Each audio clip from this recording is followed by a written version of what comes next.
G'day guys, I'm AJ and today I'm going to talk about my dog Krypto, which is why the camera is panning down so you guys can see him.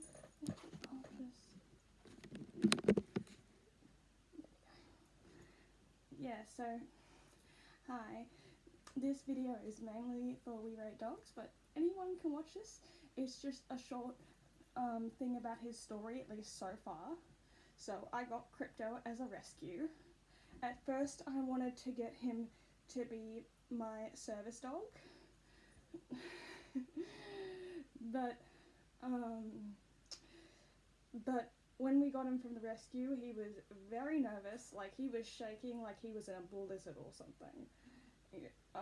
And like I'd already accepted that it's more important that I get a dog that my mum and my brother love, and like, or at least for my brother can put up with, because my brother's not really into dogs, and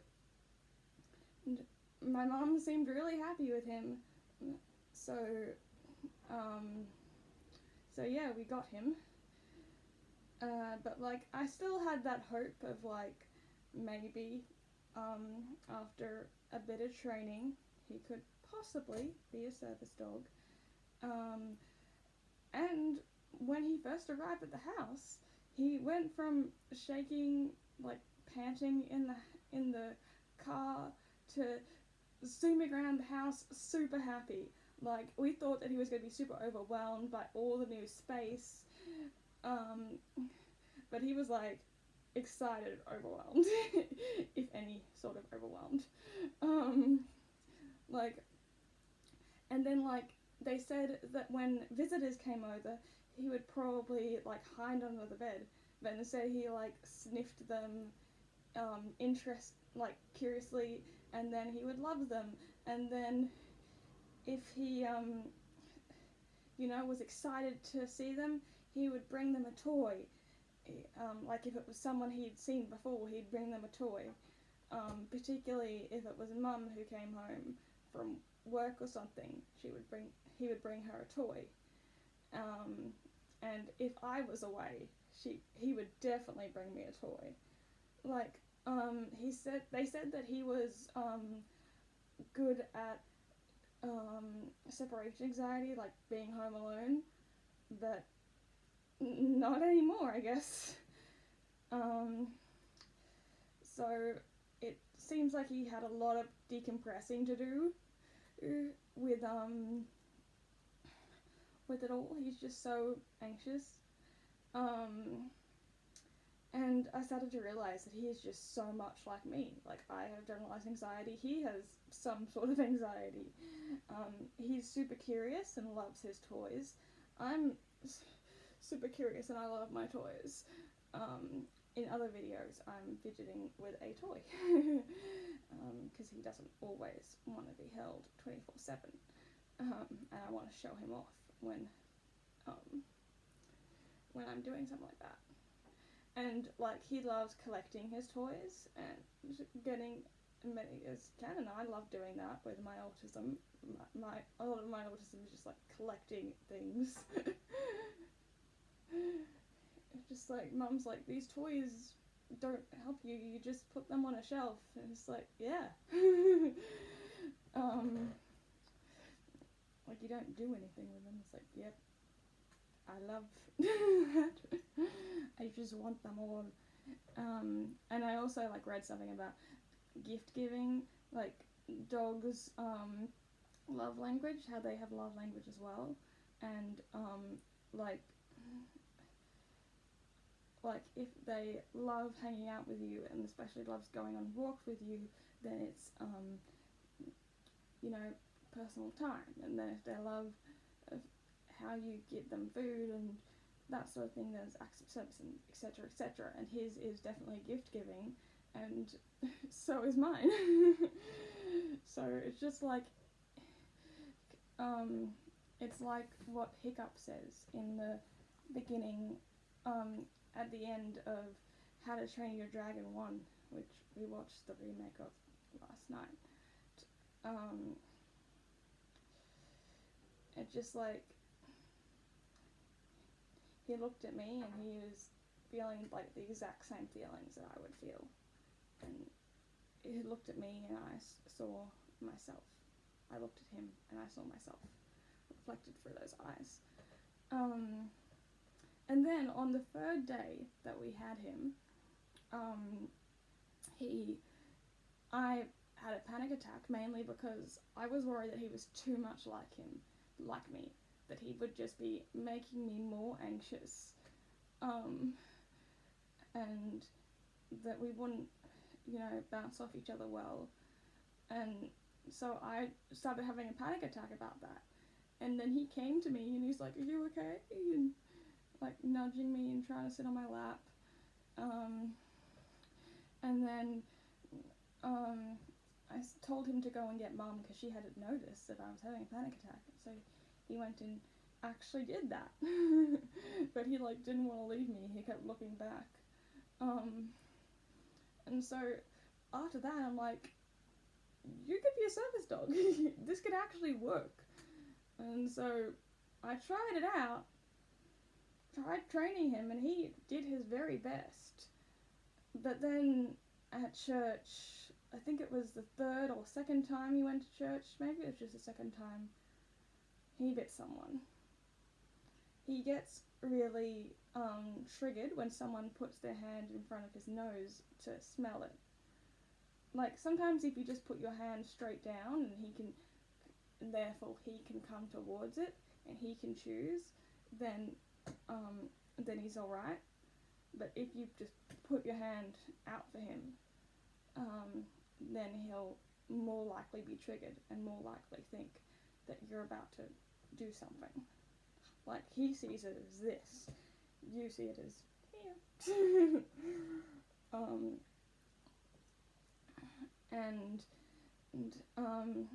And he especially isn't keen on other dogs yet. Like, they said that at the rescue, that he was fine with other dogs and that he had a kennel mate, and I believe that, but he hasn't been friends with any dogs since I've got him. Like, he's been okay with them. Some of them he'll like shrink back, and then if they're giving him a nasty look or something, or he's or something, then he'll or they try to approach him, he'll like maybe lunge and bark, just kind of say back off, and has been doing more of that as like time goes on. And yeah, so, and this person had the smell of dogs on her because she has 4 dogs, so that's what happened. So then after that, I'm like, I guess I need to tell people don't put your hand out. And I had a panic attack after that, obviously. And he knew that I was anxious, but he didn't know what to do about it. And then a while later, I started teaching him how to alert. And then like a day after that, we went to a dog like park, and I was trying to get him used to dogs. Like, I was giving him treats whenever he saw a dog so that he could have positive association with dogs. And like the trainers and stuff said that that's a good idea, and he was doing all right, but he was going very slowly and very cautious about it all. And I probably just should have gone home a lot earlier, but yeah, because he was so nervous at everything. Like, a lady said hi to him. Like, she didn't put out her hand or anything, but he just got triggered. I guess that was the last straw, and I could tell that he was maybe going to lunge at her, but I did not expect him to lunge so big and then give her what would have been a big scratch. What would have just been a little scratch, but she was in really elderly lady, so her skin was very fragile, so it just like opened up, and it, like, for him it was just like an accident. He just got scared, and then he was able to shake it off after a bit. But for me, but for everyone else, it just like, he just tacked an old lady. And like, everyone was very understanding. I had my support worker with me, so it was like, it was okay. But I was just having a full-on panic attack. Like, it was horrible. But like, almost immediately, once he was able to shake himself off, he like realized that I was having a panic attack, and he actually alerted. Like, I taught him to jump up on me if I'm like, if I'm anxious, but I hadn't done the if I'm anxious yet. It was just the, this is what you do, just like jump up on me basically, and have the command of alert instead. But like, yeah, it was amazing that he knew what to do. And he was just so like loving towards me, and he wouldn't leave my side. And then like, I had to wait at the car while my support worker took her to the doctor nearby, and then later she had to go to the hospital as well. She's okay. And she was very, very nice about it. And then Krypto came and like lay on top of me, and he was very good at pressure therapy, which is like being like a living weighted blanket. He was so good at it.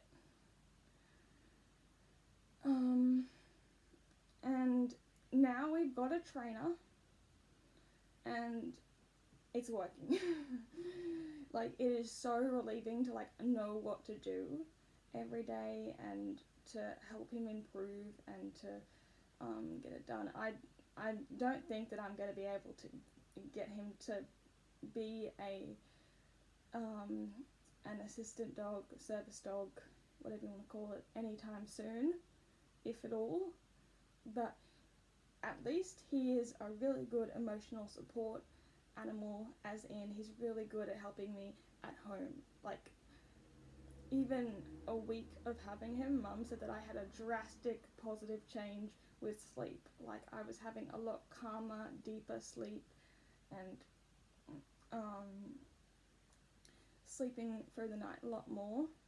And like, if I did have a vivid dream with him, then I'd be able to like shake it off and go back to sleep a lot easier. And like, if I did wake up from a vivid dream in the morning, then I could just see his little face, and suddenly I was happy again. Like, I would wake up happy, basically. I wouldn't wake up scared or sad or anxious or whatever. Which was just like such a relief for me.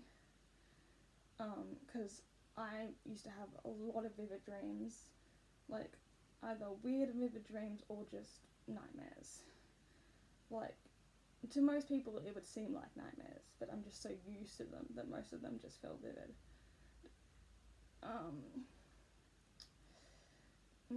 And if you're wondering how he got his name, I had all these harnesses from my Flemish giant rabbit, like a big rabbit that I have. But the only one that fit him was the skinniest one that we had, which turned out to be a Superman, and like superhero styled one. And he's also like white and kind of looks like Krypto from the soonest Superman, the most recent Superman movie. And then when he like helped me with that panic attack on the third day of having him, maybe it wasn't even the third day, maybe it was like the second day, I don't know. But yeah, when that happened, I'm just like, you really are my super dog, you're my hero. And yeah, like, he is saving me and helping me just as much as I'm helping him, like, as a you know, even though he's a rescue and stuff, he is helping me a lot. So hopefully the training keeps going well, and he can fully decompress, and right now we'll just focus on him being a good family dog. There he is. So yeah, sorry that story's long, but it's much easier to tell you guys verbally than to type it all out with my dyslexia, and I have punctuation and spelling problems anyway, so hopefully this is easier as for both of us. And this is my YouTube channel, by the way, so feel free to watch anything there, and I'll see you guys later. Bye.